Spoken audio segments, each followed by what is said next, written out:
मिळते, पण आता ऑफर मध्येही तुम्हाला कितीला मिळणार आहे? फक्त 300 रुपयात. रेग्युलर यूज कुर्ती असो किंवा तर पार्टीवेअर, डिस्काउंट तर यावरती सुद्धा सुरू आहे. आता साडी म्हटलं तर डिस्काउंट मिळेलच, पण मग मॉन्सून सेलमध्ये कुर्तीवरती डिस्काउंट ऑफर हवे असतील तर मग नक्कीच या स्टोरला भेट देऊ शकता. प्रीमियम क्वालिटी आणि खूप काळ टिकतील असे सुंदर कुर्ती पॅन्ट सेट, फक्त कुर्तीज, अनारकली टॉप्स, चिकनकारी कुर्ती आणि पॅन्ट सेट असं मस्त कलेक्शन तुम्हाला यांच्या स्टोरमध्ये बघायला मिळेल.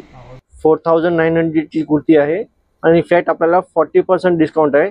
आफ्टर डिस्काउंट 2900 मध्ये आपल्याला येणार. कॉटन मध्ये प्रिंटेड कुर्ती आहे आणि सोबर वर्क आहे आणि 1900 ची रेंज आहे याची. आणि हा कॉट सेट आहे, 2400 ची रेंज आहे आणि आपल्याला 1400 मध्ये पडणार. प्रीमियम, कम्फर्टेबल आणि ड्युरेबल अशी कुर्ती घ्यायची असेल किंवा रक्षाबंधनाला गिफ्ट म्हणून हवी असेल तर भावाला रील शेअर करायला विसरू नका. स्वतःच्या शॉपिंगसाठी अनुलीला नक्की भेट द्या. Thank you for watching. Follow for more such videos.